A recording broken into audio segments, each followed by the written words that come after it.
was never a classroom teacher, but I do hear that there's a quiet coyote, maybe? Oh, no, these guys are way too old for that. Board meeting. Let's go. We're starting, Lewins. Come on. We're going to go ahead and get started. Thank you all very much for being here. We are called to order at 6:31 on Wednesday, April 2nd. And our first order of business is public comment. I want to say just a little bit of a preamble for public comment. We thank every one of you for being here and for the folks online who wish to chime in. I myself am not a very comfortable public speaker, so I know that it can be a little anxiety producing to get up in front of the mic and be on video. So we really appreciate the effort everyone's making to be here and share their thoughts with the board. This is a time for the board to hear from the public, and we don't respond during public comment. We take in the feedback and we use it to help us make. Oh, then no, I'm not on Zoom. Wait, is someone on Zoom?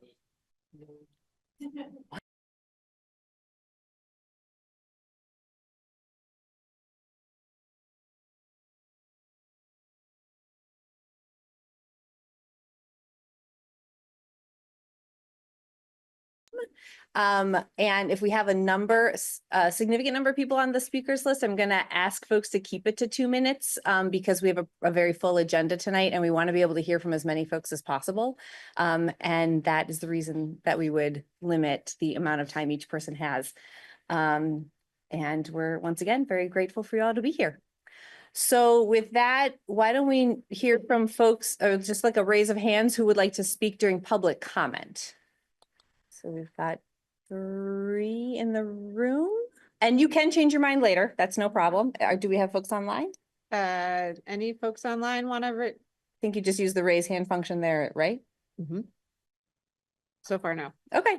All right. Well, then we'll start. I saw Eli raise his hand first, so come on up to the mic. And when you do come up, please remember to state your name for the record. Thank you.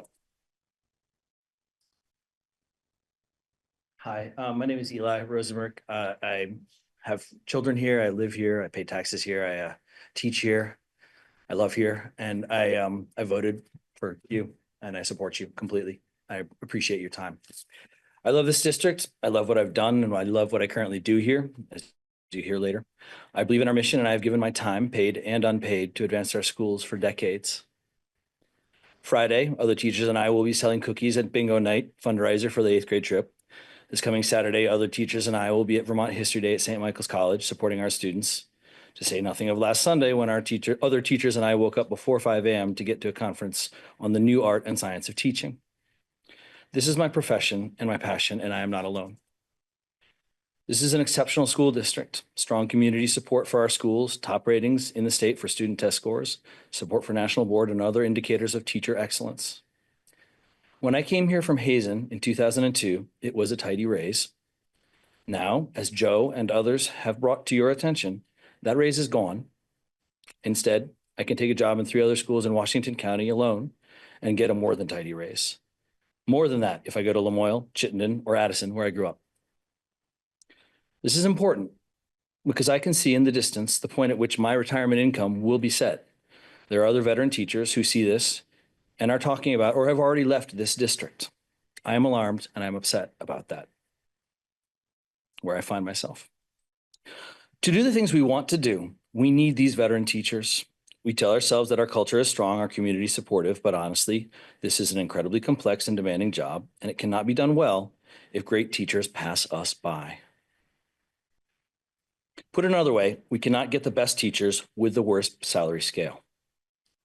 To some extent, we can negotiate better working conditions and other reasons to stay, but please understand, the single greatest factor in education is still teacher quality and engagement. You, the caretakers of our district, have the opportunity to set a fair, fact-based contract, and even more, to draw and keep great teachers here. I thank you for your support, and I mean that. Thank you.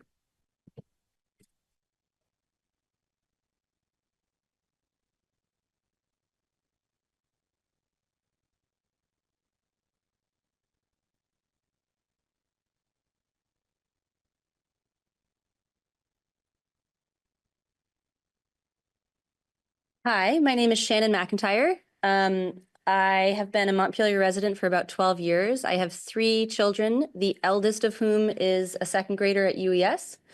I'm going to keep it really simple. I'm here to support the principal's proposal to have a cell-free school day. I think it's a great proposal. And I hope the middle school moves in the same direction. And I am really psyched to imagine the culture kind of shifting so that by the time my kids come to this school, they can have a whole day where they're separated from the temptations and all of the challenges of the constant interruptions of cell phones. Thank you. Thank you.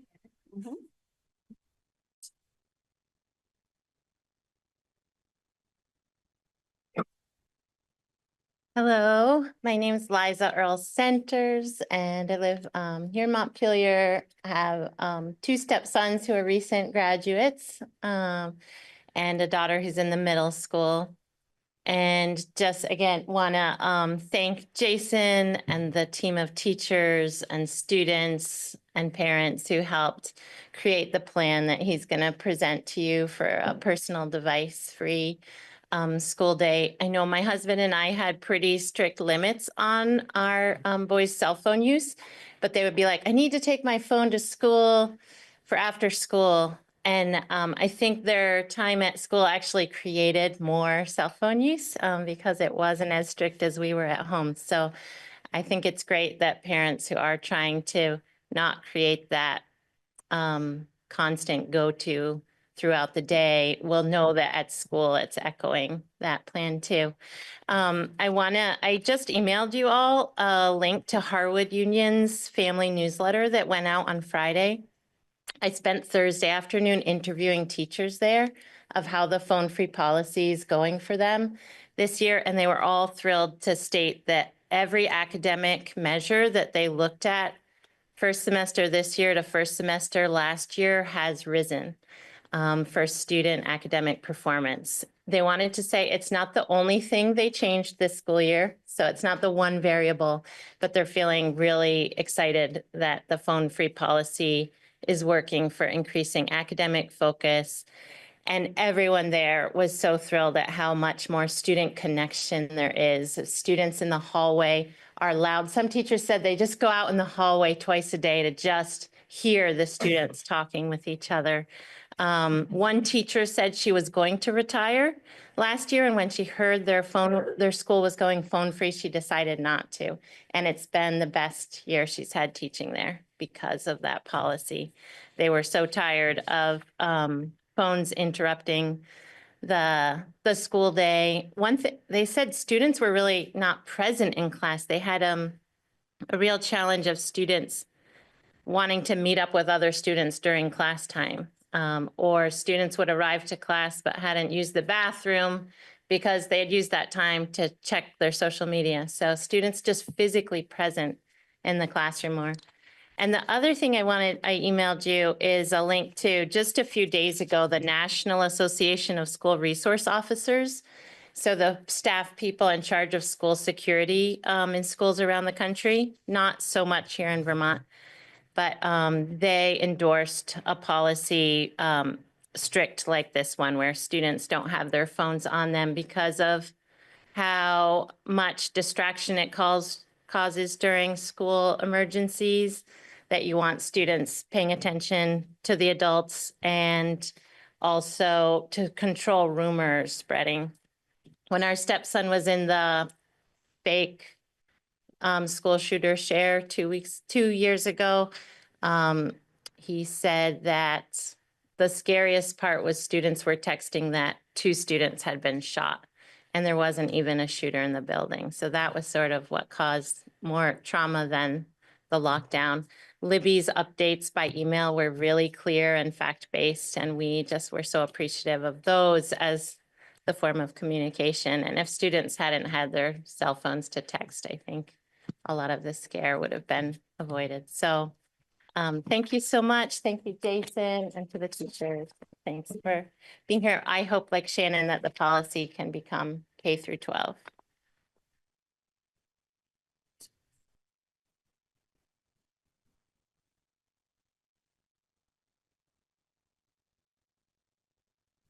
My name's Rima Carlson. I'm a family physician at the Montpelier Integrative Family Health, and I just wanted to speak on behalf of the medical community in Montpelier. This fall, I helped man a table at the Fall Festival about phone-free schools, and around that time, I kind of pulled all of my colleagues in the office, how they felt about, what do you think about phone-free schools? And it was unanimous. Every single one of us thought it would be really helpful in our jobs each day.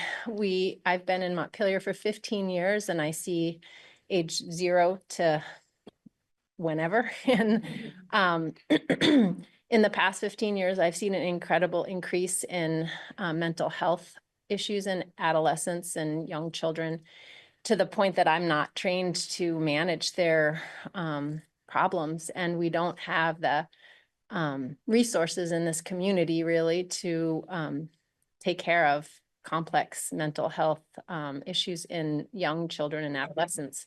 And so obviously mental health is a very complicated issue, and there's lots of things that play into that. But I'm convinced, especially with the more recent studies, that phone use and the way they are designed are very damaging to the developing brain. And so I think we are all in support of this phone-free day in Montpelier and hopefully in the state someday.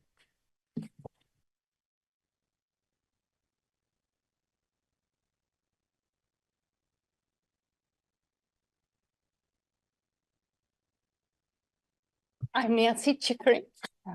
I wasn't actually planning on speaking, but I'm also a physician. I appreciate Rima's point and totally underscore that.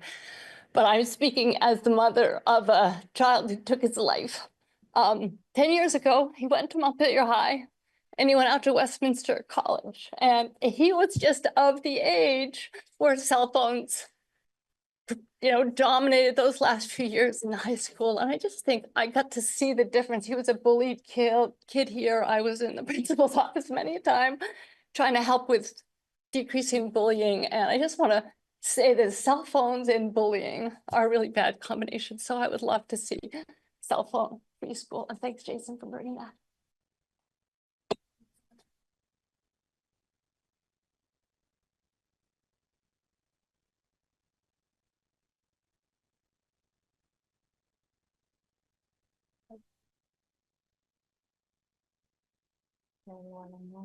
I don't see any hands up. No. Okay. Thanks again, everyone who came forward to share your thoughts, and everybody for being here tonight. Our next order of business is the consent agenda, which is where we pass, accept, or approve just some of the really boring, mundane business of the board, just to get it all done and save us a bit of time. Can't believe you call my superintendent report mundane and boring. Mundane and boring. It's lumped in there with the rest of it. Jim never said that. Man, doing great. It's meeting number 2, doing great. We do have one thing to add verbally to the consent agenda. So if someone is ready to make a motion with that addition, I would entertain it. I can do that. I move that we approve the consent agenda with the addition as requested from Mike Berry regarding the Power School lawsuit. Specifically, I move to approve the consent agenda, including the addition of the approval of the legal services agreement with France Law Group for purposes of Power School data breach litigation. Thanks, Jill. Second. Any discussion? Can we pull that item off the consent agenda? Sure, which is something that I forgot to mention, board members can do. We can pull that item off the consent agenda for board, just further discussion, Yeah. Tim? Okay, I'm gonna note that let's do that then after we have the student presentation and the cell phone free school presentation. Okay, legal agreement. I'm writing it up. But I can withdraw my motion.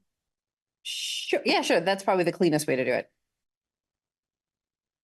I moved the consent agenda. As it was publicized.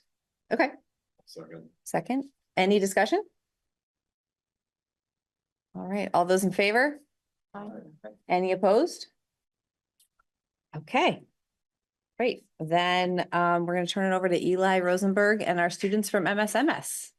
We're so excited you're here. Tell us about the Innovation Lab.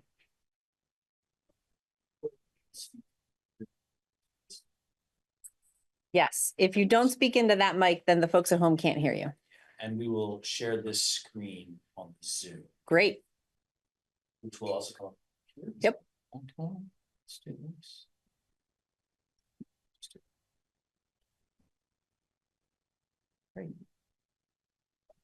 Make sure you introduce these intelligent young humans who are with us tonight. Thank you for having us here. My name is Eli Rosenberg, and I work at the Main Street Middle School Innovation Lab. Our mission is to have every student, every grade, every year engage in solving hands-on, STEAM-driven, collaborative learning problems. Introduce yourselves. I'm Sophia Ridge. I'm an 8th grader at Main Street. Nice and Middle loud, School. kiddo. I'm Sophia Ridge. I'm an 8th grader at Main Street Middle School. I'm Elias Heath. I'm also an 8th grader at Main Street Middle School. I'm Will Duggan. I'm also an 8th grader at Main Street Middle School. These students were not coerced, bribed, or otherwise promised anything at all. Not even the chocolate? No, not even the chocolate. We have chocolate. I'll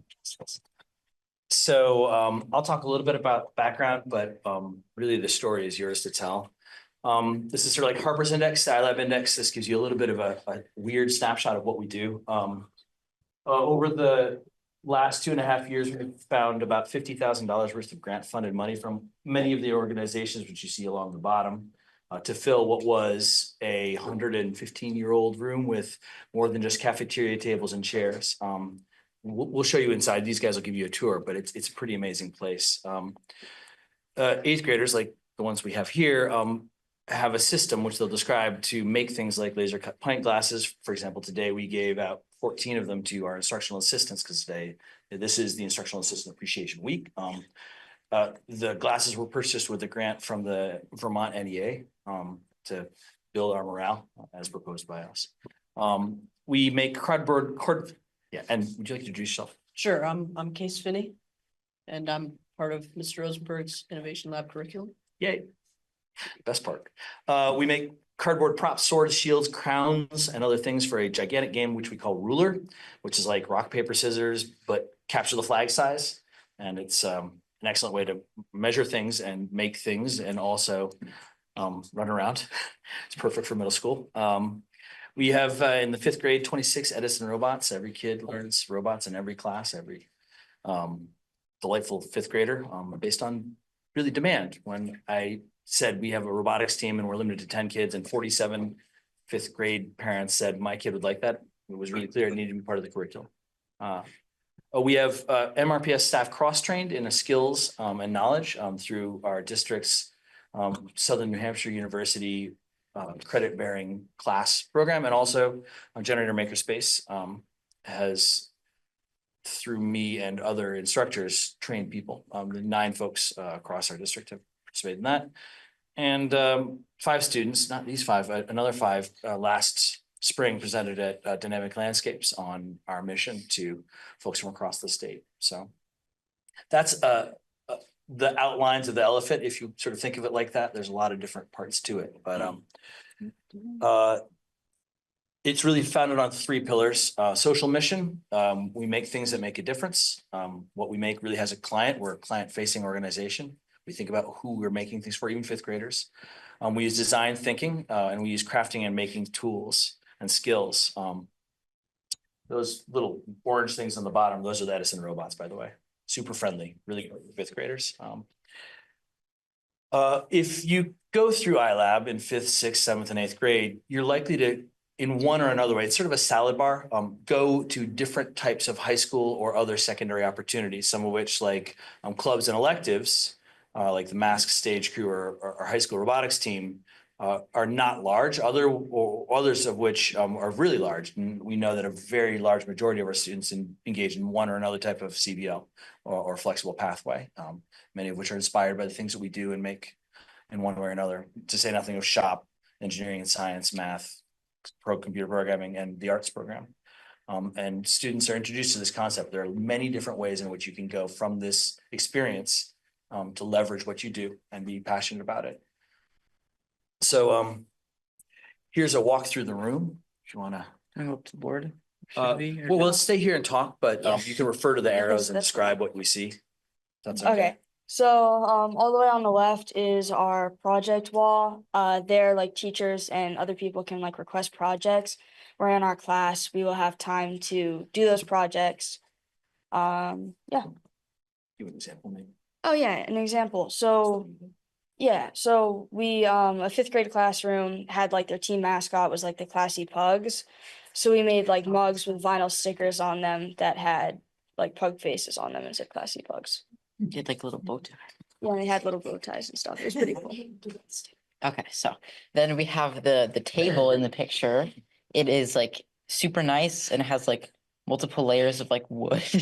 With like it has like a hollow compartment with like a bunch of Legos for like innovative designs and stuff. And they are like It was made by Wonderful. MHS students. yeah, much more than just a table. Will. Okay, so skipping over the one pointing at the shelf, the laser cutter, it laser cuts wood, it etches into the pint glasses, it does a lot of things. And it's a really helpful tool when you want to create something out of wood, because instead of just sawing it, you can just put it into the laser cutter and it'll come out in 3 minutes. It was a very crucial piece of equipment when we worked on Some of our projects, specifically a slot machine for elementary school kids. Yeah, we'll learn about that later. We'll That- discuss That's that. not to say we don't have power tools Yeah, and but hand tools. We do have woodworking tools and other kinds of things as well. And just to be clear, gambling is not part of our elementary school curriculum. No, absolutely not. No, yes. I don't know what the Duggins are doing with their kids, but. All right. Okay, so there's like four different 3D print. Yeah, there's three different 3D printers. Each of them like you can have like 3 different projects going at the same time that kids can design on a software that we practice using in class. So it's really like nice to have them there because you can kind of like make like whatever you want like with them, and it's like super useful for like if you're like doing like a project where it's like hard to get like a certain piece or something, you can like 3D print it. What's the last thing you did 3D printed? What? Oh yeah, we 3D printed like a case for some like technology that you can like stack them together with Raspberry Pis, so like mini computers. And then the 3D printers also have different colors that you can use for make them look nicer. Yeah, that cabinet in the middle contains a lot of microelectronics. So you can take all these little components like individual wires and you can hook them together to make circuits. And they were used a lot in projects for the Maker Faire, which we will discuss later. And over there on the far right, that's the vinyl cutter. Where we cut vinyl and some of it is vinyl where we can make stickers with it. And sticky and we can put it on walls and bumper stickers, stuff like that. And some of it is t-shirt vinyl, which means we can use a heat transfer, which is to the left of the laser, to the left of the 3D printer, but you can't see it here. And we can use that to press on the design that we made on the vinyl cutter to make a cool t-shirt design.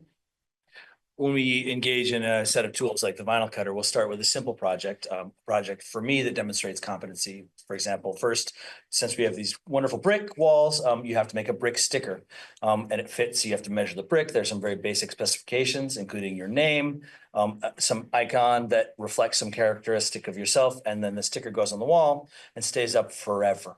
You leave your mark. And then something for yourself, a small gift, maybe a pint glass, maybe a t-shirt. It's very creative t-shirts or other types of small gifts. And then the third level is like a hero project, in this case for another class. If it, for example, we're 3D printing, our students, there are a lot of kids who want to make tiny little pieces of plastic that are kind of junky, but actually, ideally, we have a very specific set of goals. And for example, in the 7th grade, one of the tasks is to create a series of game pieces for a game that's played in 6th grade. It's better than playing with a little piece of paper. You actually have manipulative pieces. And again, the client, the 6th grader, has very specific needs. It can't break. It has to be palm size, some facets of design that are embedded in the process.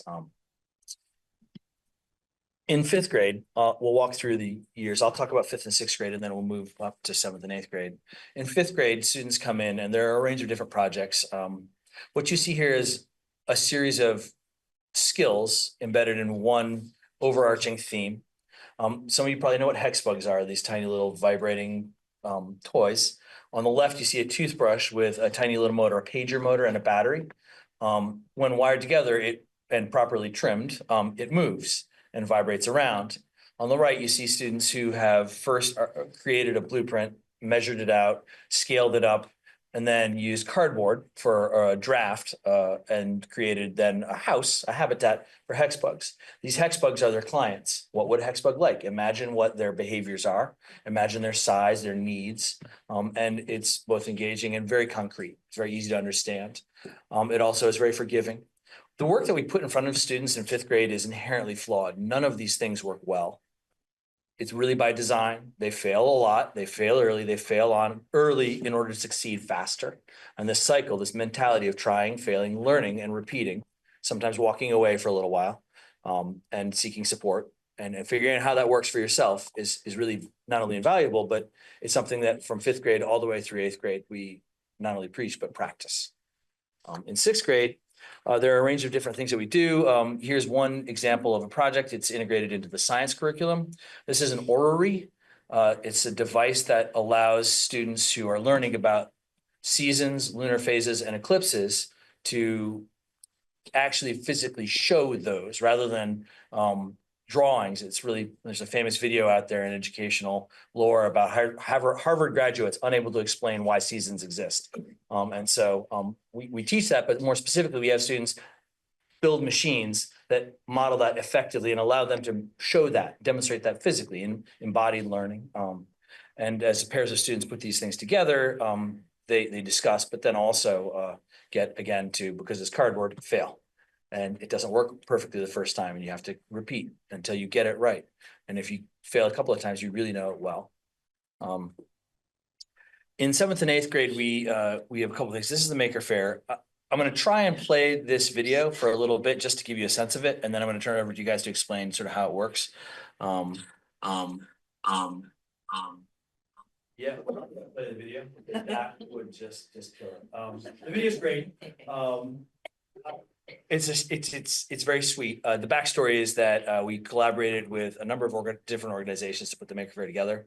I was Agency of Education STEAM Challenge Grant, and Orca Media paired with us to not only record it, but we measured our success in part by interviewing fourth graders who came over to Main Street Middle School as part of this process. And I want you guys to maybe tell the story of how that worked in this not at all gambling dino casino. Do you want to walk us through what happened? And So, all like the seventh graders were like given like an objective. Like you have to you kind of just like start off with like ideas, and you got to like just make a project that could like hook the fourth graders when they came over for like a big day. They could hang out and just have fun there, and with like projects that all the students made. So we came up with the idea to make a slot machine. Not for gambling, just a slot machine. And we had a lot of tools that we could use to actually make it happen. And yeah, so then we started to make it. So. Yeah.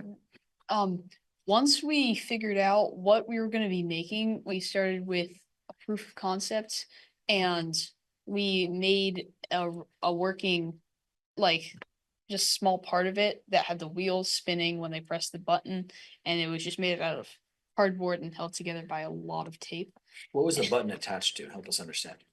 It was attached to 3 spinning motors, which would spin the wheels, and we had a bunch of dinosaur symbols like a meteor and a volcano and a dinosaur.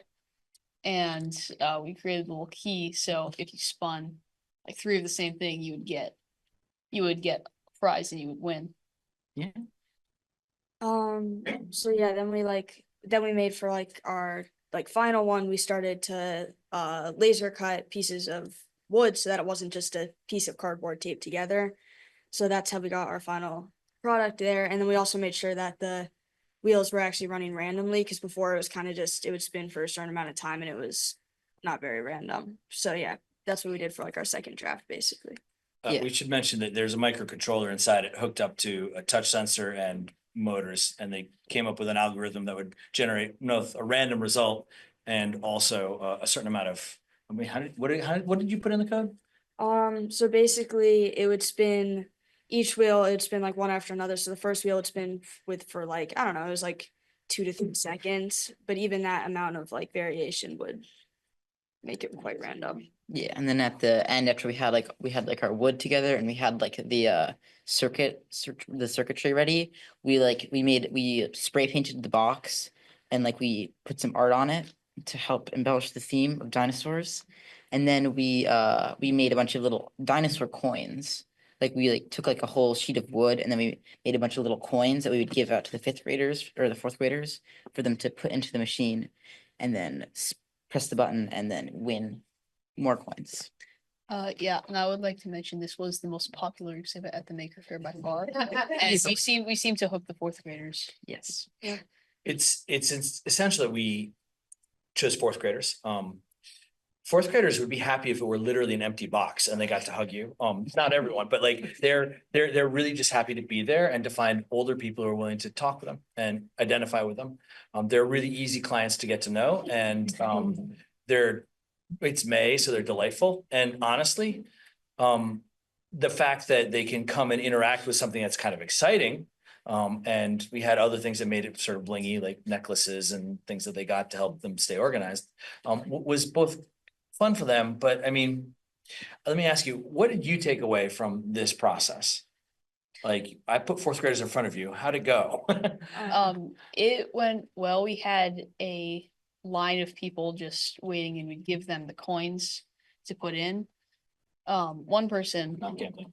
yeah, one person won big and cleaned us out of our coins. And it was a really cool experience because well, one, we were out of class for most of the day, and 2, we got to talk to all the 4th graders and see what they were all about and watch them try our machine and see that they were actually interested in it. Yeah, I seeing think their reactions was super fun. Like they'd like lose all their coins and then they ask for more and then we'd say no. And then they'd walk away looking sad. And yeah, one thing that was really helpful from this is I also learned how to use the laser cutting software, and I've been able to use that a lot this year too. Yeah, so I think something that's important is the skills we learned from this. Like Will learned how to use the laser cutter. He mostly did that, but I also learned how to do it from this experience. And also the idea of trying to make something that fits your clients. Because at first we were just gonna make a non-gambling slot machine with like that. But then we thought of like 4th graders and we are like, oh, what's interesting? Like, yeah, dinosaurs and like dinosaurs. So, Yeah, dinosaurs. And Let's actually, with that, let's go back. We're gonna watch the beginning of the video without sound. You'll still get the picture. You can see what it's like. It's worth looking at. Also, some friends of ours filmed it. So that's pretty cool. Yeah, all right, so let's just do it like this. It is inspiring music, just so we're really clear. Great teams of 7th graders came together to build engaging, satisfying, surprising STEAM games. It was a mighty festival for all the 4th graders of Montpelier and Roxbury. This is their story, the story of Maker Faire. We bought a drone. Students wanted a drone. They wanted to not only know how to fly the drone, but they wanted to know how to autonomously program the drone. We got some killer footage. So you can see, this is a lively scene. Lots of different kinds of activities. Vibes are great. Just imagine Boston blasting on the PA. Yeah, we had students fill a lot of roles. Some 7th and 8th graders, that's a sort of a buzz wire setup. Some 7th and 8th graders, I'm gonna come right up to about right there. And this is an Orca Media camera. Maybe this one right here, possibly. So here's an interview. We had an interview booth and a bunch of 7th and 8th graders, 7th graders interviewed and asked students what they thought about it. You could volunteer. We gave away mints to encourage 4th graders to if they so chose, talk about it. Then afterwards, we also interviewed each other. The tail of the tape, the review of the video helps us see a lot of not only what the actual Maker Faire is like, but also judge in an entrepreneurial sense, were the trade-offs that we had to make for the different exhibits effective. We had a stamp system where every fourth grader had a card and you could get a stamp. One of the questions was, how do you get a stamp if somebody comes to your, yeah, you get coins, but you know, if you play, you get a stamp, or what is it that means that they've succeeded and gotten engaged? We're going to move forward to be mindful of time, and I'm just going to keep going with that. I spent the last 2 summers at Norwich University participating in Gen Cyber, which is a cybersecurity curriculum out of Norwich University's computer science program. I did it. I'm a middle school teacher. The vast majority of people who do it are high school or tech center teachers. I did it because I'm interested, because I have friends who teach in the department, and because I think it's really important for people this age to engage with the kinds of challenges that we face. There are no entry-level cybersecurity jobs, but you can get people interested in it. And what came out of it was a story, because people learn best through a narrative arc called the Scary Tale Mystery. You can see on the left these purple decoder rings. They're actually spinny decoder rings, and one element of cybersecurity is, you know, cryptology and cryptography. And so we put this story together, and about halfway through, as we were taking apart a computer and discussing what it would mean to actually hack inside, these 4 said to me essentially, hey, why aren't we actually hacking them? And I thought to myself, you're absolutely right. If you are the people who are asking that question, you're going to get in trouble. You're going to get your name on a list, and there are legal and professional consequences for questions like that you aren't thinking about, but that really you need to know about. So what we need to do is set up a safe environment, an enclosed environment, a virtual environment, at one which I have actually experimented with at Norwich. It's pretty straightforward. It's a pretty easy thing to do. It requires some grant funds because the computers are big and fast. But on the other hand, it's not only possible, but I know people who could do it. And here they are. So what happened next? Well, we kind of we started off with like little like small. We kind of just like talked about it like at the beginning, just about like what it was and stuff, and then we kind of we used like we took like Raspberry Pis and we kind of like experimented with them. I was about to. Yeah. They're like these like very small compact computers that like they're like kind of cheap, and then you can kind of like they're like old, they're not like very fast, but they're like small, and we kind of like use them and we like hook them up to like monitors and like keyboards, and we kind of just like played around with them and stuff. Yeah, And then- and after that, Mr. Rosenberg approached us with the idea of, since he was going to a Gen Cyber Day, in March, a little bit ago, he offered to bring us there, and we accepted. So we went there and we got to take 2 short courses that were like an hour each.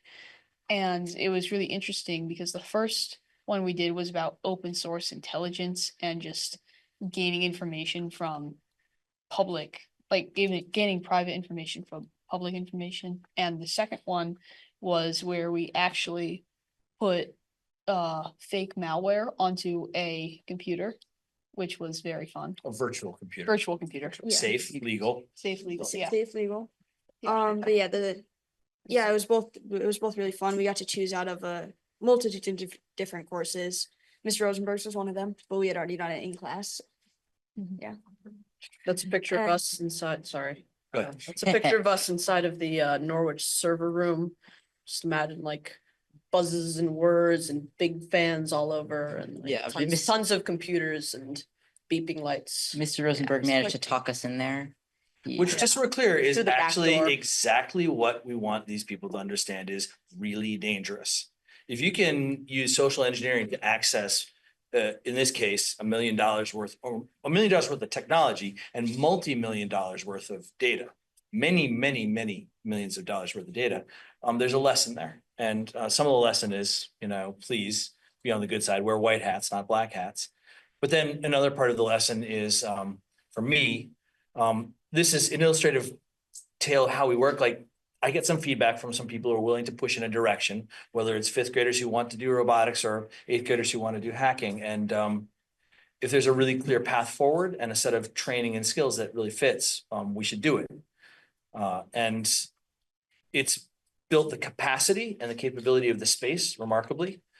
It's turned people who were maybe sort of alone and feeling isolated into people who feel both unified and a sense of mission. And for us, as a group, it's exciting.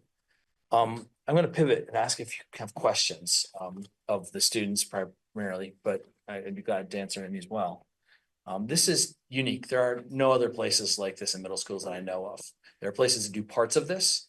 There are some high schools that do some parts of this and various different kinds of things, but this is a special place for a small and special city. And we're lucky to be here. And again, thank you for your support. Without you, we couldn't do it. Questions? If you have questions, I'm gonna have the classroom teacher call on you. So go ahead and direct your questions to the. Jill. Thank you guys, it's awesome. So like, what's next? Do you have anything planned this summer or next fall? Are you gonna get to keep doing these things? You should ask. There's a summer camp that some of us are signed up for. There's actually 2 different summer camps we're doing. Me and Will are doing one for AI. Well, no, I'm not doing I'm that. talking about the AI I one. can't do that. Like an overnight ID Tech camp. Oh, Elias is doing that one too. Yes. Yeah. My bad. Other I got the 2 confused about like machine learning and AI, where we're gonna get to make a bunch of things, such as like I think we're gonna be able to make an AI robot you can play like rock paper scissors with or something. So that would be fun. And the food there is really good. As a note. Yeah. Yeah. And we're doing another camp, just me and Sophia at Norwich, for cybersecurity, which is gonna be similar to the, I think it's gonna be pretty similar to the Day of Cyber we did, just expanded over a week. Yeah, and with paintball. it'll be fun because we can do penetration testing, and there's paintball. So yeah. And we're also doing stuff at home with our own computers with penetration testing on like virtual computers and stuff. I gave them a bunch of Raspberry Pis, which are about $50. You have to get your own peripherals, but they're just small computers that you can program to do a wide range of things. And so there are these sort of side projects that you've 3D printed cases for. Yeah, I took like 4 of them and we're making a cluster of them to do various different things, and we're gonna hook them up together at some point. Safe and legal things. Yes. This is a recurring theme here. Are there other questions? How long has it taken to get the lab to kind of where it is today? And how long has Maker Faire been hooking 4th graders? So I 2 3/4 years ago, I walked into a classroom that had some power tools, some rulers, lots of really good paper. I brought some things. There were a couple of old 3D printers too, which didn't work, one of which I sent back to the high school. I brought all the robotic stuff. I've coached robotics here since 2002. So we had accumulated a lot of Legos, which is good. And some microcontrollers called Makey-Makeys, which are platforms that let you build physical computing devices. Over the course of the first year, we got a STEAM Challenge grant from the Agency of Education for $25,000, which got us a laser cutter with all the trimmings. We also joined in a community partnership through a 21st Century Workforce Preparation Grant with Generator Makerspace. That's a 3-year grant, which involves both training and another $2,500 worth of materials, all of which went to state-of-the-art bamboo printers, 3D printers. The vinyl cutter came the next year and so we started doing that. First STEAM Challenge grant was built around 8th graders working for a craft fair. And we that year started producing goods for the Solidarity Craft Fair. We now, in addition to the Solidarity Craft Fair, have a memorandum of understanding with the PIE to sell through the website. So we have, we're practicing e-commerce slowly and really student forward with lots of try, fail, learn, and repeat, which is how it should be. The second year, we got another STEAM Challenge grant through the AOE for $15,000, which got us vinyl cutters and a bunch of other materials built around, including video equipment and a bunch of other things built around the around the Maker Faire, and which is just a firecracker idea. It's really great. So this May will be our second annual Maker Faire. It's a signal event where the fourth graders walk over. They are welcomed. It's a transition day. They are greeted by eighth graders who then, seventh graders who shake their hands, welcome them, bring them in, give them necklaces, which are color coded to help them know which part of the Maker Faire to go to. The theme is Lost in Time. So there's a narrative. If you create a public space, you need to have, plot, storyline, characters, and atmosphere. So music, big, large physical structures that are kind of awe-inspiring, color, theme, all sort of feed into an emotional thing. And as people walk through the plot line, which is timeline, they interact with the characters, which are the different exhibits that teams of seventh graders are running. So it's really fun and really engaging. Other students at our school get to participate as well at a different time during the day. Of course, they should. And so that added a lot. We've put together a couple of other smaller grants around the cybersecurity virtual lab. The Vermont Academy of Science and Engineering gave us a bunch of microcontroller equipment and sensors, actuators, a range of different kinds of things, many of which get built into Maker Faire objects, but they also get used a lot in the History Day projects. Seventh and eighth graders all do History Day projects. It's a really strong component of our middle school education. It's wonderful. And if you want to make an exhibit and you want to laser cut a sign or involve not just an iPad, but something that moves and makes noise when you poke it, we've got that. Or a green screen, a camera, a drone. What do you need? It's an innovation lab. It's really one of those things where most people will walk there and they'll ask for something that I'm not sure. Today I had a sixth grader come in and say, as he's working art on a mask that's made out of paper mache. No, wait, I think it was plaster. He said, can you 3D print me some really bad teeth? I need to have like janky, like awful looking teeth.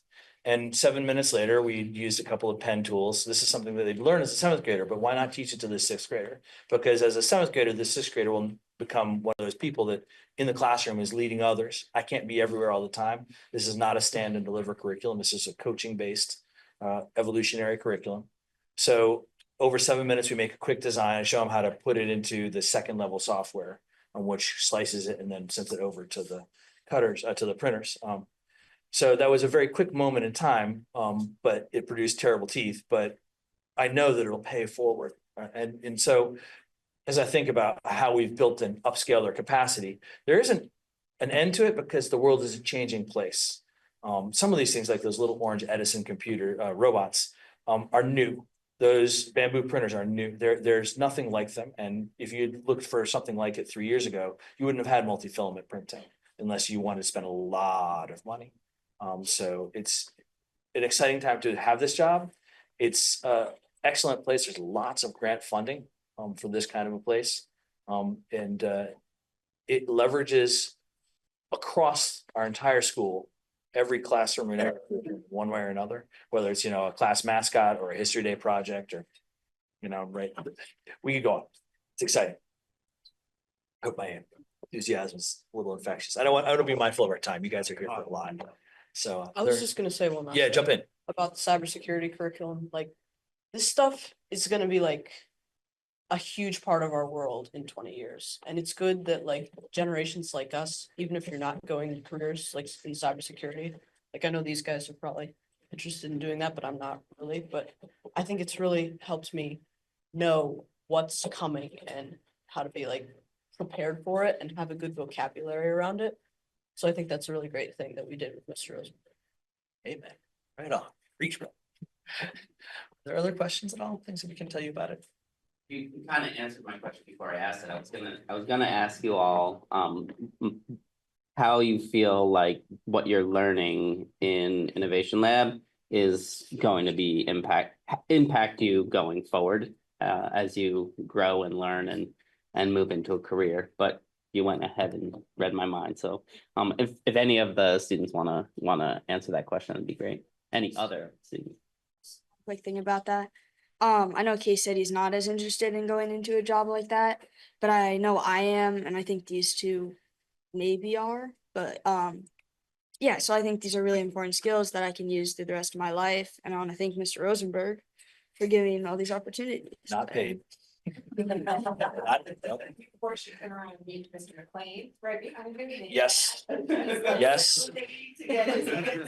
Yes, yes. Oh, yes. It's the truth. It's a blessing to be here. I don't take it for granted. And I've found, especially in the wake of the pandemic, that living in gratitude is a really healthy and necessary thing to do.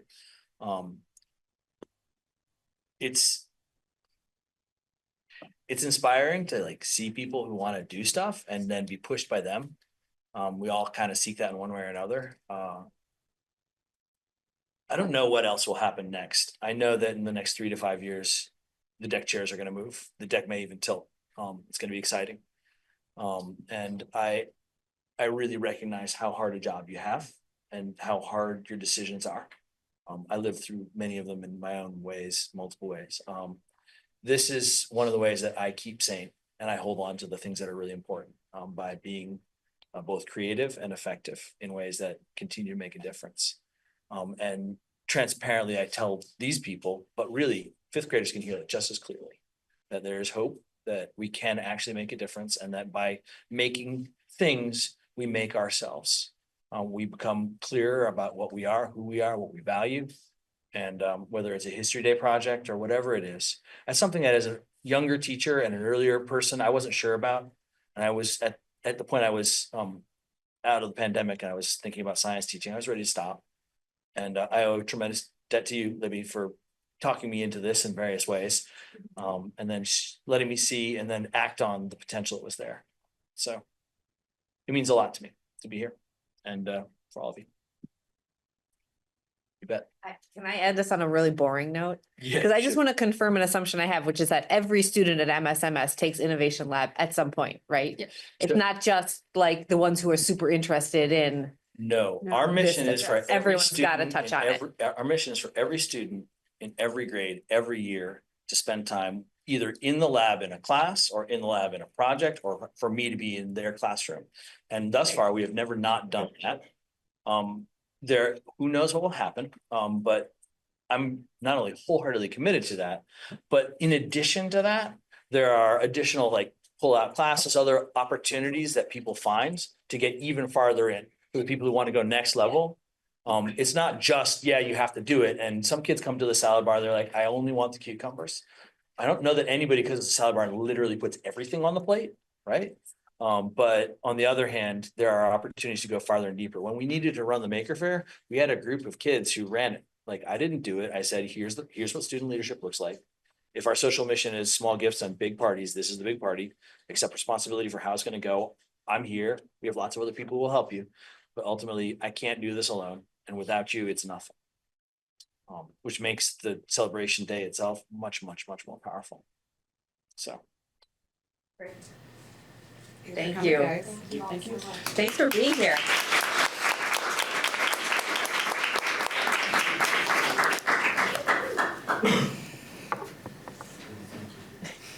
Thank you. That's awesome.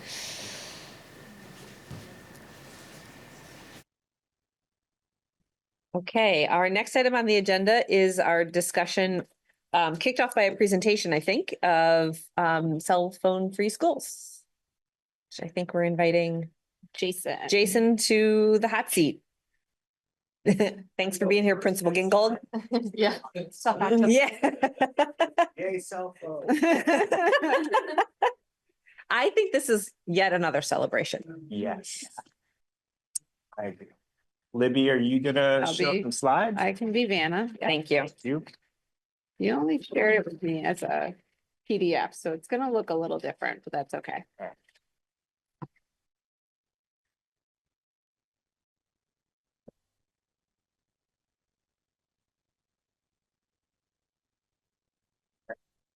Yes, please. Okay. All right. Before I start, I would like to acknowledge and thank the people behind me. I have people behind me. Many of our actually, there's a sign, yes, which I can't really read that, but really Rima and Liza, and I saw Helen, Helen's mom here. Hi, nice to see you. And they're members of our caregiver council, and they spend a tremendous amount of time on this and valuable resources and care and passion. So I just need to thank them publicly for that. And also Madam Savard is here, representing our staff cell phone committee. So thank you very much. And Matt is on that as well. And I can't see the people online, but I'm imagining hopefully some of our staff is there as well. So just I really appreciate all the work that they did. We got here today because about almost a year ago in May 2024, Harwood kind of said out loud they're going to go cell phone free. And that was not a time for us to declare that. We would have rushed. We would not have been prepared. We would have just kind of come up with a plan that I don't think we would have been able to live through this year. And so we wanted some time to study and figure out what our plan would look like. And so here we go. Ready, Vanna? Thank you. All right. We echoed our plan in the philosophy of take care of yourself, take care of others, and take care of this place. Right? That's what our motto is. There's a beautiful sign out front. We talk about this quite often. And we really believe that, you know, by going device free, it's rooted in this philosophy. All right. Thank you, Libby. And we know we could also do hard things. Way back in 2018, I think the Black Lives Matter flag was raised. In the middle there is students in masks representing the COVID years. And then the July 10th flood, right? We know that we can overcome hard things. And we also know that this will be hard for a lot of people, right? For students, staff, adults.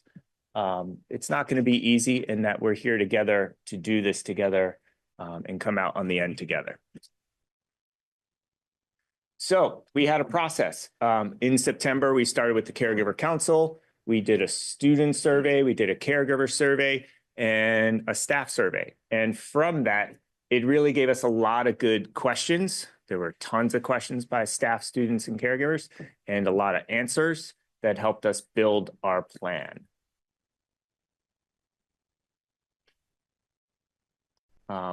Most of the, I'd say, outcomes from those surveys really helped us build this plan, especially around questions around student safety. And I think Liza spoke to that earlier in public comment. And when there's an incident, how do cell phones interact with that incident? We have a draft letter ready to go to caregivers about what the plan will look like. And the hope would be that once this is all finalized, we'll communicate this out really starting in May, June, so that there's no surprises for everyone, what next year would look like. And also so we could start practicing, not saying we're going to do that every day or anything, but it'd be fun to practice once just for like 5 minutes. Wouldn't it, Amani? Like just walk in and put your phone away and then you can pick it back up and we see what it feels like. So let's go what the plan looks like. So ideally, we have about 415 students, which means we need a place for 415 phones. A couple weeks ago, I was on a webinar watching a school in Ohio, Dunbar, Ohio, I think. And they have about 600 students, and they just have these carts or tables and milk crates and envelopes with every kid's name on them. And the student puts their phone in the envelope and they go on their merry way. We're an open campus, so it makes things a little bit more complicated but as 9th through 12th graders would walk in the lobby, not all 400 walk in at once. It's a pretty staggered morning. We can have those kind of milk crates, envelopes, and folders ready. Everything would be labeled with Amani's name on it. I know you'd be not even here, but it's super excited to participate. And a student would drop their phone in. Then at the end of the day, I think we would split probably like 9th and 10th in the main lobby and 11th, 12th by the gym lobby, because students really do leave more compactly at the end of the day so they could get their phones. And then if you do have a free block, you'd be able to pick up your phone throughout the day, probably just stationed in the office, near my office. We acknowledge that some students have medical needs and need their phones on them, so they would just go in a smaller envelope in their backpack. They'd still have to be on as part of the medical documentation, and that's okay. And we want students who have those medical considerations to have their phone, right? We want to be safe. Before we go, Jason, I know there's been some comments and concerns about just across the district. Julie is, as we're on procedure here, Julie and her caregiver council and staff are also working on their procedure. So we will be going cell phone free across the district. They have a slightly different setup at the middle school, so theirs will look different. They do an advisory right when the kids get there in the morning, and they do an advisory right at the end of the day. So kids advisors will grab their phones or take their phones in the beginning of the day. Julie's already got the system all set up that she's thinking about with her caregivers. And in addition, in May, she's got a caregiver forum planned with her caregiver council as well. So procedure, I mean, Jason's speaking because he's got the most knowledge and did the work, the hard work with students and caregivers for us. But you can imagine the same procedure happening at the middle school as well. Thank you. We talked about that students could not access their phones on field trips. That's kind of still a big school part of the day. Athletics, students could have, if you're driving to North Country in a yellow bus, that's an 1.5-hour ride, have your phone. That's quite all right, right? And it's after school, not much to do. We've talked a lot about, and we've talked about it a lot this year as well. I've met with all the coaches, both fall, spring, and winter, to try and start weaning us away from social media apps as a way for teams to communicate. Because that's an unfair advantage if your kid doesn't have that app and they can't participate in that group chat. So we're going to continue to work on that. We are an open campus, so that if Miriam has block 3 free and would like your phone and going to get a sandwich at the co-op, please come on down, get your phone. But then when you return for block 4, you just put your phone back into that envelope. And then some students who access dual enrollment courses would need their phone for 2-factor authentication, right? So we'd make that available as well.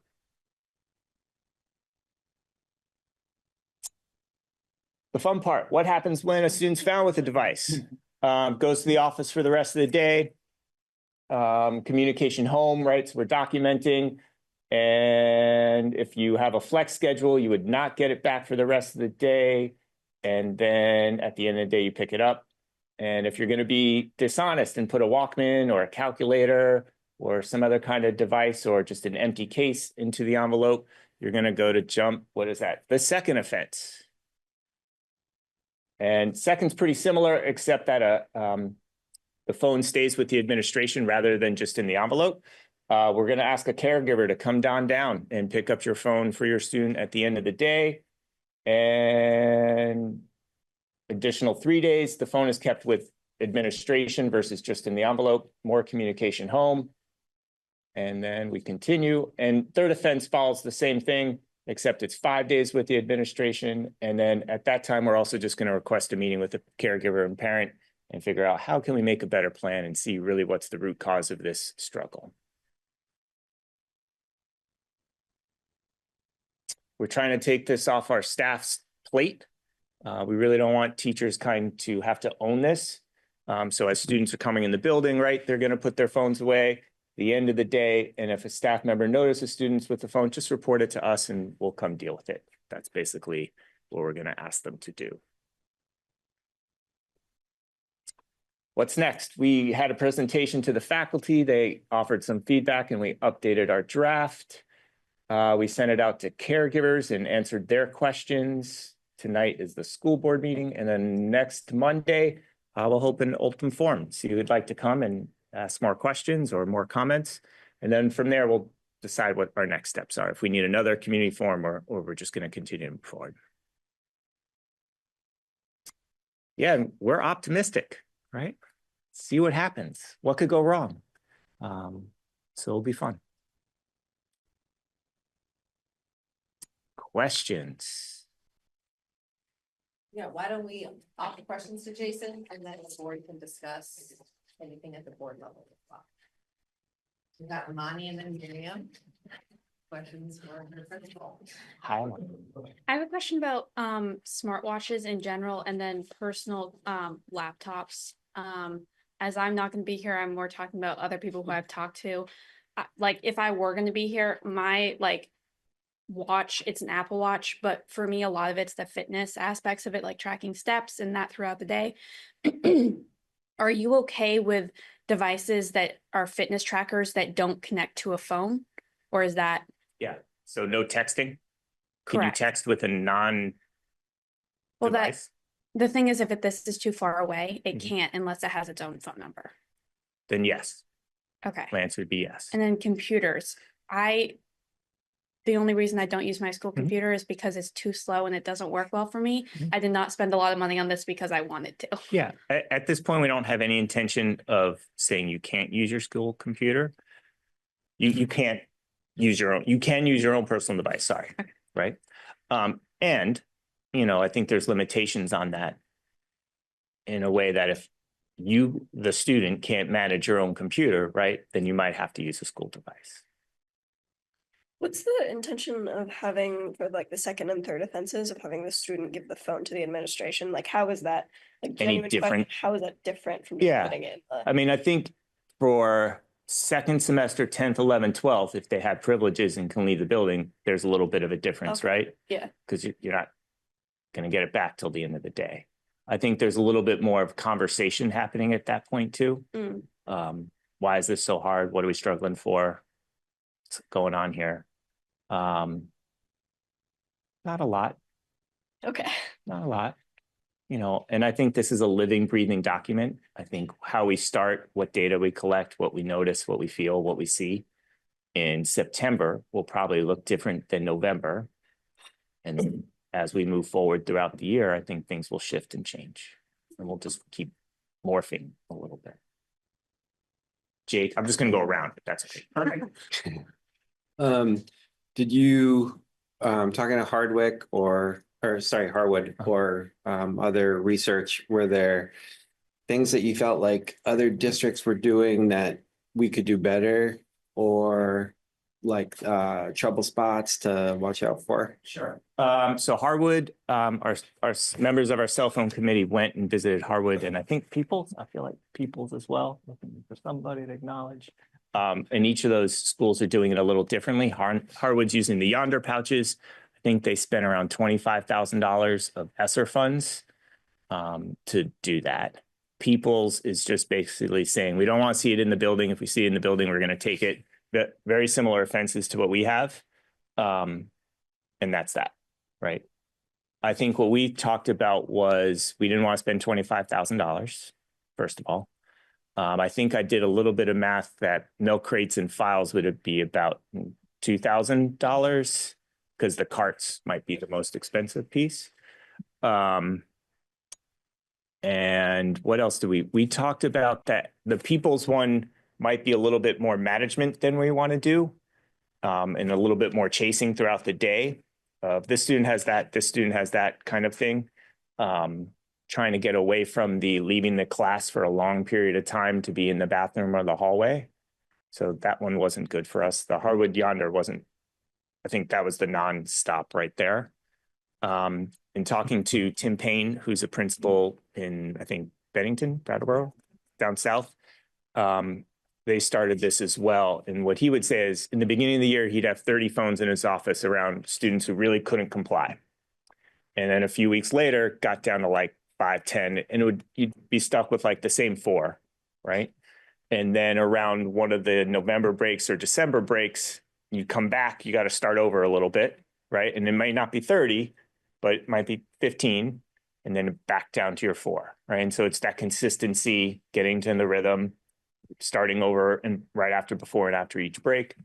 And then it kind of just takes care of itself. Does a Yonder pouch, what makes it worse or better than a folder?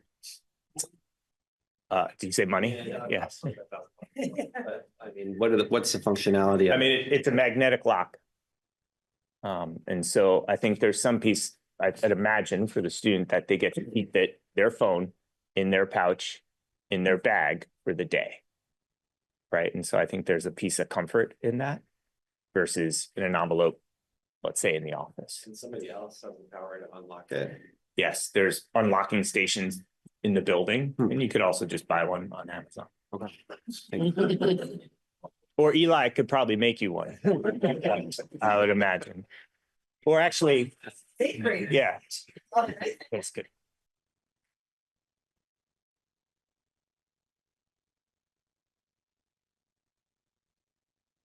Hi. I have so many questions and so many things I want to say, but I'll just say I'm really grateful to all of you who put all the work in. I got to kind of like pop into that meeting a month or so ago and hear from our physicians and our guidance counselors and the Harwood teacher. And I just left there feeling so compelled and impressed and like committed. And so I really appreciate it. I think it's fantastic. I definitely have thought of like, since that first came up, these real world examples of times that it has not really been helpful. And I'll never forget the guidance counselor at the middle school, Jenna Bravacas, saying that when kids are getting texts during the day, it's usually from their parents. And so I have been much better about that as well. And my main concern was always, I can tell what we're experiencing right now puts a whole lot on the teachers. And it feels like they're just like the kids that are really persistent and wear them down. Like the teacher has to spend so much time policing that and not teaching. And so the Harwood teacher who said they are less distracted as an educator because they're not doing this sort of unconscious scan all day, every day. So as adults, we're going to benefit from this change as well. And just like someone was saying earlier, just like the difference in sort of the vibe, I think it's worth it. So yeah, my concern was always like, okay, so the teachers now have to police it. So now there will be this beginning and end of day. That will take work, that will take time, right? Like you said, I think as time goes by, maybe we'll get quicker at it, just like we were with like as Jenna said, we took temperatures for an entire year for kids coming in every morning, so we can do that. And I just want to make sure that as a board member and as a parent, I'm supporting the teachers in making this as easy as and administrators in administering this. So like, you're going to have thousands of dollars worth of phones in a cart every day. Like, is there a place you're putting that securely and all that? And I'm not really even asking the question, but just, I would like this to be, as a parent and a school board member, as little work as possible on the teachers who already have so much during the day. I agree. To put this in place. Yeah, our teachers start the day at 7:30 and end at 3. And I don't want a teacher leaving class early 10 minutes to 3 to distribute phones, nor do I want them to stay late to distribute phones. Nor do I want them to use either their planning or meeting time at 7:30 in the morning to do this. Right. And I think one of the reasons that we really settled on this was that distraction time in the classroom, to give that time back. So we wouldn't want to take it away someplace else from them, right? We have not figured out all the logistics, and that's why I mockingly say we practice and figure it out, and we will, and it'll be messy, and it's going to be a little ugly, and that's also okay, and it won't be perfect. Nowhere in this is there some level of perfection, right? And that's also okay. Cool. Thank you. Yeah. Jim. Yeah, no, I just really want to compliment you on a job well done, and the plan. The plan is excellent and just so thoughtful, and I think we all, or at least most of us, have really seen the research that kind of since cell phones became prevalent, our kids are suffering in big ways, and it's not just classroom distraction. In fact, it's it's throughout the day. Just it's interfering with social interactions. It's interfering with social development, just like honestly the ability to talk and pay attention. So for the developing mind, having as much cell phone free time as possible is a huge boon. So thank you very much.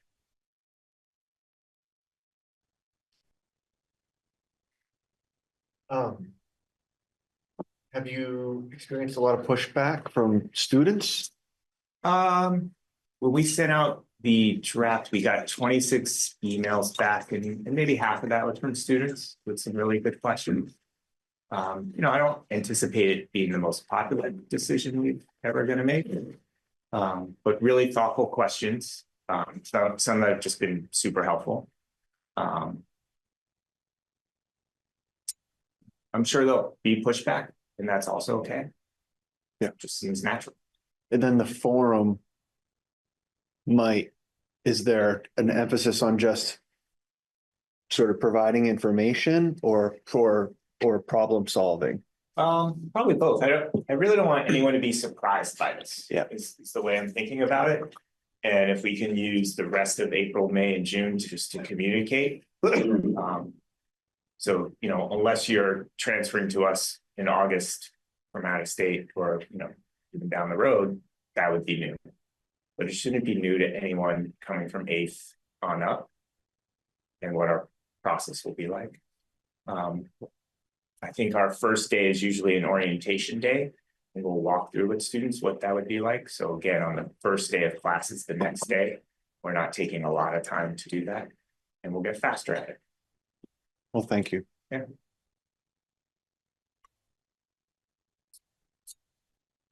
Money and Scott. In the plan that I saw that teacher got in March.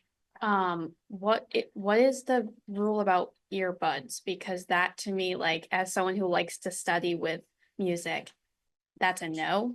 Yeah, we're gonna take earbuds out. But I think your computer has a port for the old fashioned. Oh, so Bluetooth, no. No plug. Bluetooth. Yeah, that's a nice Okay. way to say it. I just want to say thank you to everyone. The process was a very well executed participatory process. And so I think it makes everyone's job easier when people feel heard. So thank you for doing that.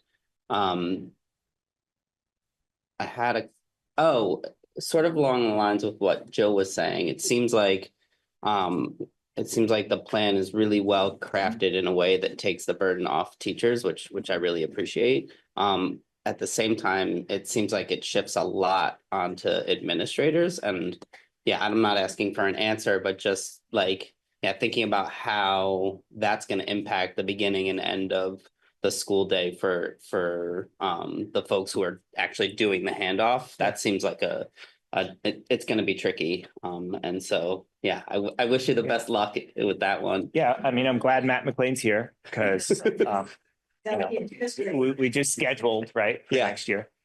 Peggy Sue's here also, which is great. And at the end of the day, I usually spend my end of the day in the lobby, right? And I'm saying goodbye to people. And there's not a lot of difference between saying goodbye and also them handing a phone at the end. They'll like it that much more, right? Right. Yeah, yes. They'll be so happy So to much see happier, you. right? Yeah, then we're not talking about parking tonight, Jill. We don't have, not tonight.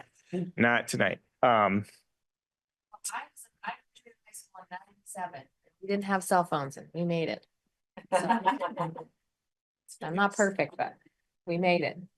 So we can live without cell phones in high school. Okay.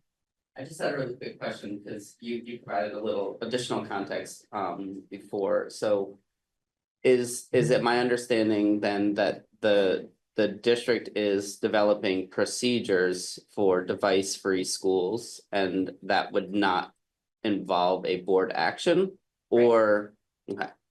Right. And then that may change depending upon what the legislature does. Yeah, or what the board decides to do. It's still your prerogative to write a policy. Any policy you write will say the administration will make procedures. So we're getting those started and giving us a good running start to practice. And as Jason said, and we can revise as we go with the procedures. So yes, it will be district-wide procedures that will primarily be emphasized in Main Street and Montpelier High School because it's not too much of a challenge at UES just yet. So hopefully we can nip that in the bud early.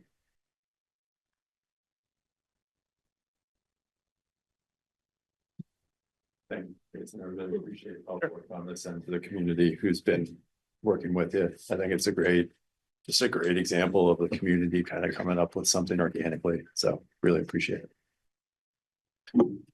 Yeah. Good. Awesome. Thanks, Really everybody. appreciate that. Thank you.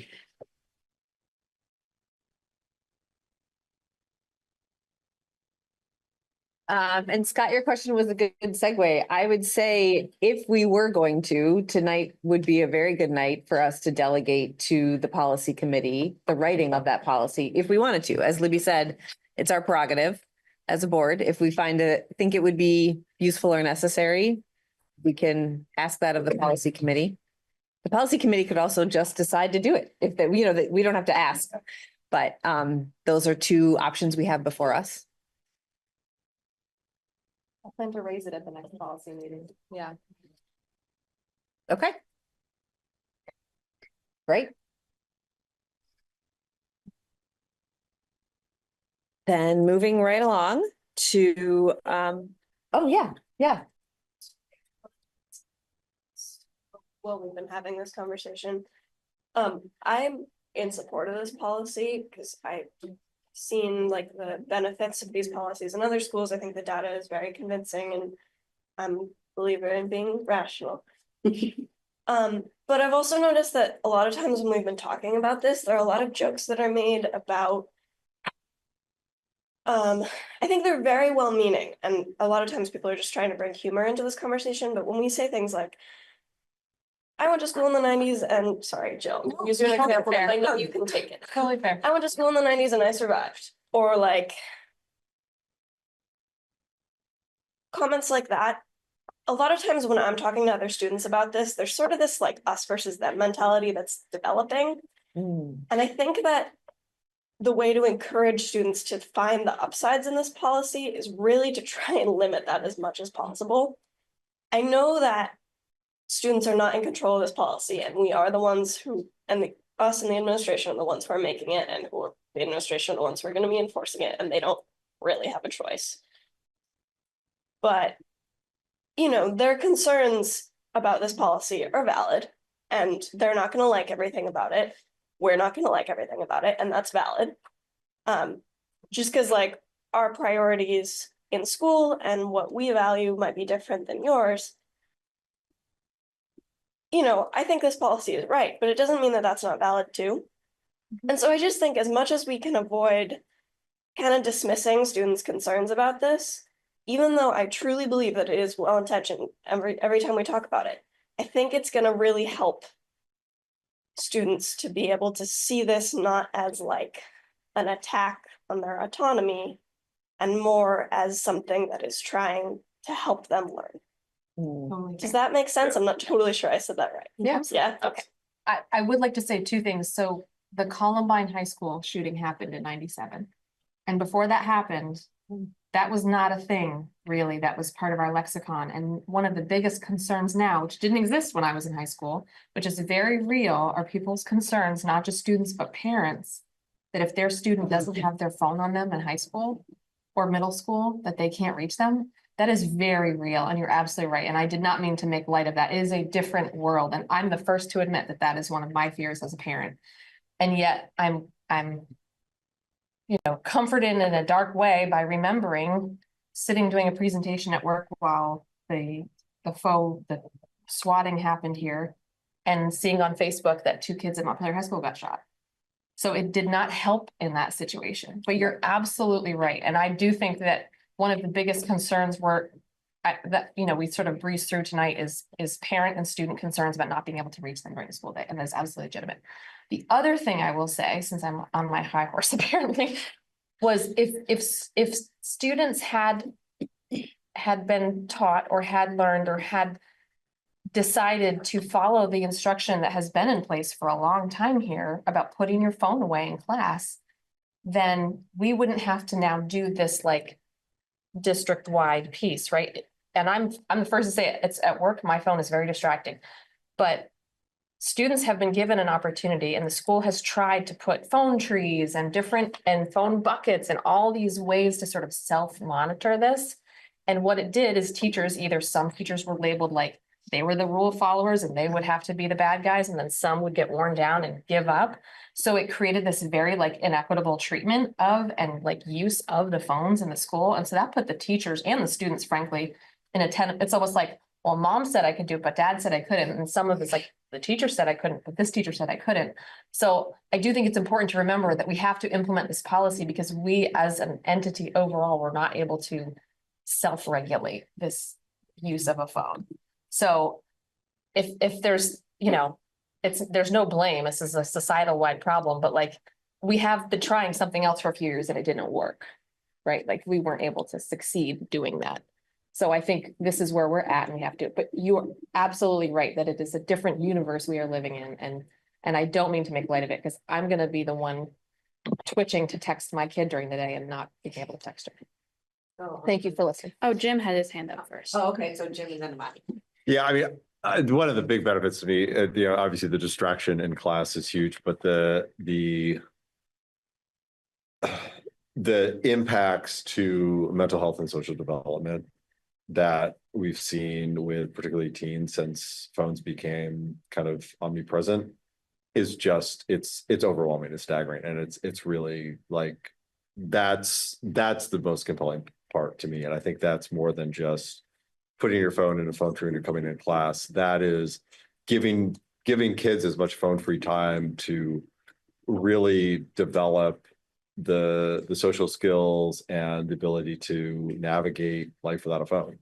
Because once because those skills aren't being built, and and you add social media on top of that, and that's there seems to be more and more causal links between like the much higher levels of anxiety that we're seeing in Gen Z, the much higher anxiety or levels of depression, kind of the inability to socially connect, the fewer friends, etc. And you really have like one time in life to develop those skills, and that's between about 0 and 18.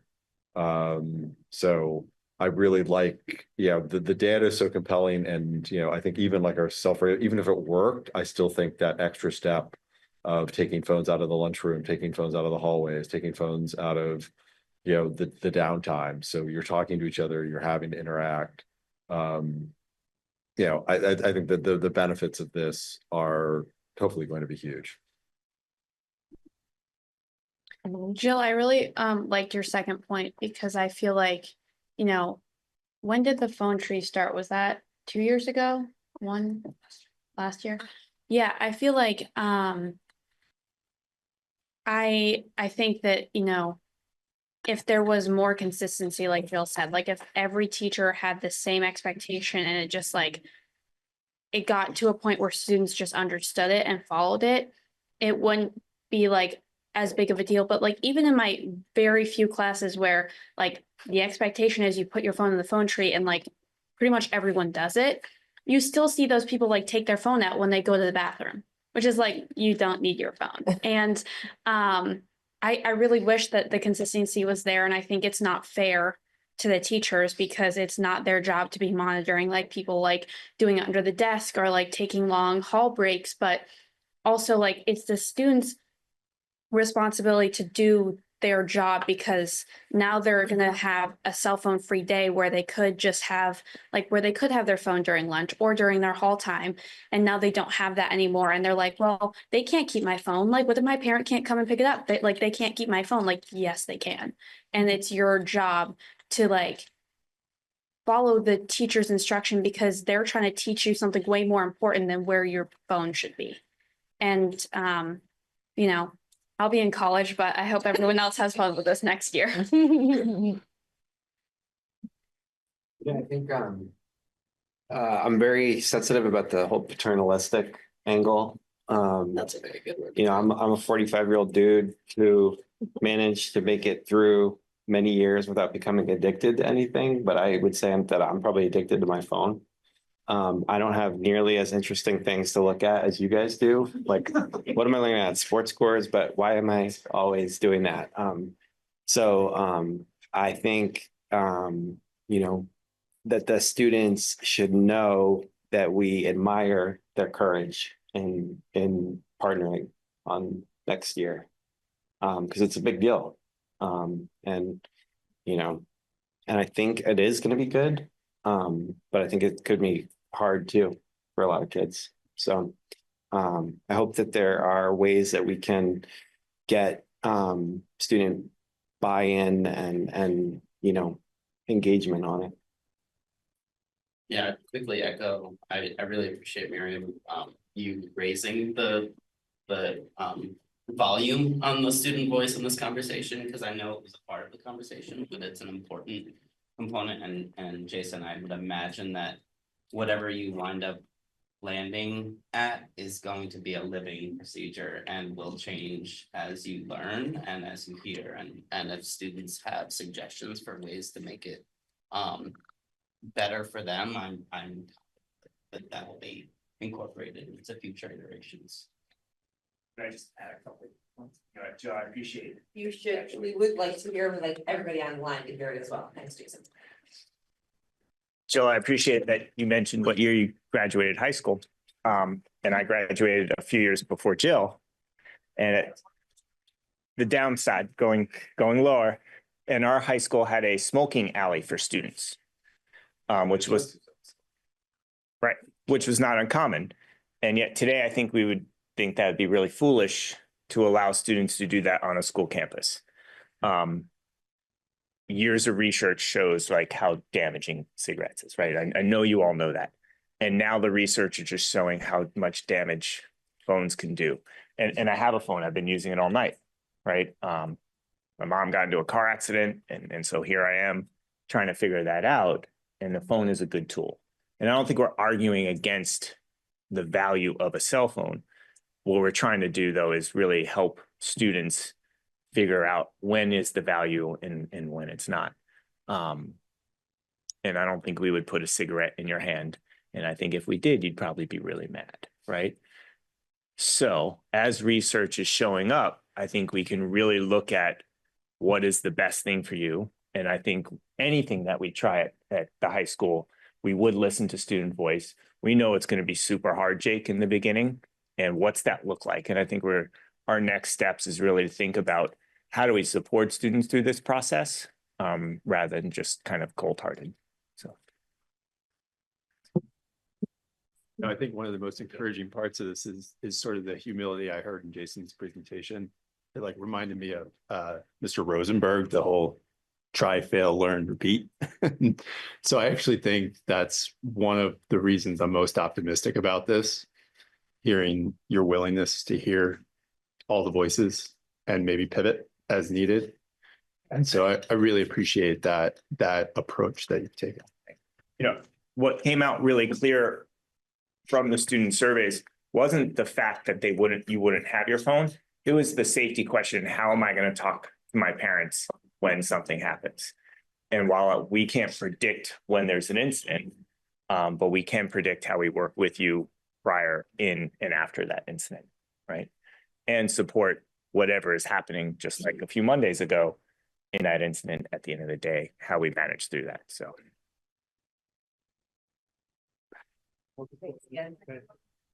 I just want to say thanks to all board members for a very thoughtful conversation about this, not just tonight, but as we've held it over the course of the year, and also the patience with board members, because we made the space for Jason and the community to do this process that has resulted in given us a really good result.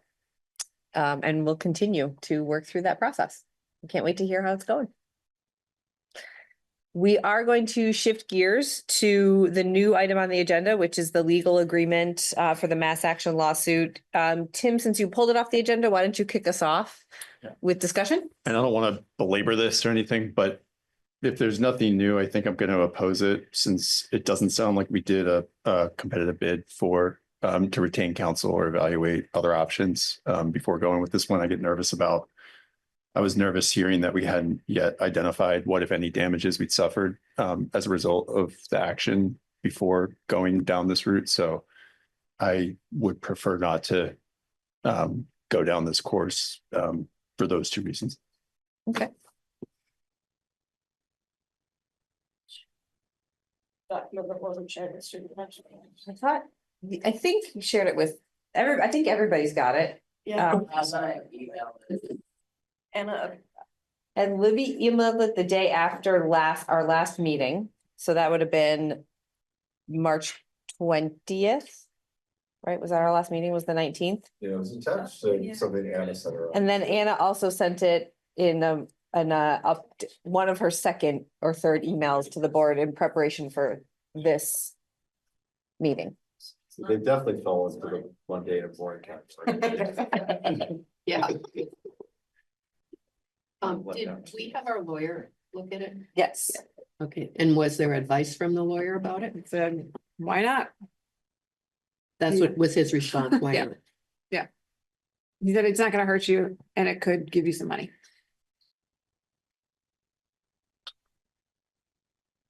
I'm not being flip about it. Those were almost exactly his words. You met Petra. Yeah. I talked to her about it. Yeah. But Makes sense. Any other comments? We could also, someone could make a motion and then we could discuss the motion. I'll make a motion to approve. To approve, can you say, let's say the full language, Jim, which was in Anna's, Oh, I'll just say it and then you can say so. yeah, moved. I'll make a motion to do what Jill read at the beginning of the meeting.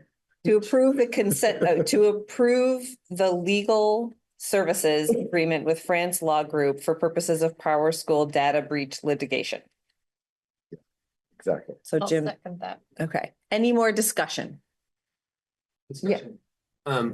So I'm sorry, I'm slow on this. I didn't even see it really until the meeting, but Tim, can you say what your angle is again? Why you're concerned? A couple reasons. When I guess I don't think of moving lightly into litigation and particularly in another state. And so I was concerned when I didn't hear that we had kind of thought through what, if any, damages we've suffered from this. My understanding was that they were minimal. And so the value of moving down this path seemed small. And the distraction could be, there's distraction from this kind of stuff when you're engaged in litigation. Again, probably not huge, but it's there. So is this an accurate summary? Like potentially not much of a reward, but a lot of attention on the part of staff? Potentially. I think probably the bigger one is typically, I think when we procure vendors, we go through a competitive process. That's something we do in the state. You go do an RFP or you do a bidding process. And I don't think, at least from the discussion last week, we had done that here. And so to the extent this is a substantial amount of money potential that would merit moving forward in this direction, one would think it would make sense to do a bid process and evaluate whether or not this one firm that approached us is the best course of action, or if some of the other, quick Google shows there's some class actions developing, there are other firms doing this, might have less of a burden and different rate structures. So again, I don't want to make I doubt this is like a huge thing, but just from a general policy of, going through due diligence before we procure vendors, that's why I hesitate.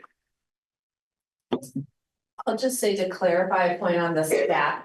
Well, this is my recollection from 2 weeks ago from what Mike shared with us, is that his take on it is it would not be very much staff time. And in fact, most of it they've already done, whatever there is going to be asked of us. That is my brain is not always 100% reliable, but I am remembering Mike saying along the lines of the amount of staff time that would be needed is minimal. Has the district ever been part of a mass action Yep, lawsuit? we have, Yeah. we were a part of the Jewel settlement that with vape, the vapes. Oh, you're talking about Jewel the E-cigarettes, musician? e-cigarettes, yeah. JUUL. No, okay. Yeah, so we were part of a similar type of lawsuit against Jewel. That was won, and so we got a few $1,000s out of that, and we have vape sensors in our bathrooms because of it. And again, I had to fill out a survey. That was the amount of work I had to do for that one. Just looking around the table, see if there's other questions or comments. So, yeah, I read through the materials that Anna sent, and if I remember, and I'm not looking at it now, but if I remember correctly, there was some uncertainty about how much, like, we don't know what the litigation is going to look like and what what Power School, or I can't remember the company that owns them, is going to do and there's the language was written clearly by a lawyer, right? It was very squishy about like potential effort needed by the whatever we are, the plaintiffs or complainants or whatever. And so, yeah, that was the piece that was a bit of a flag for me. Because yeah, anytime there's uncertainty in a legal document, that seems, again, from a lay perspective, a little concerning.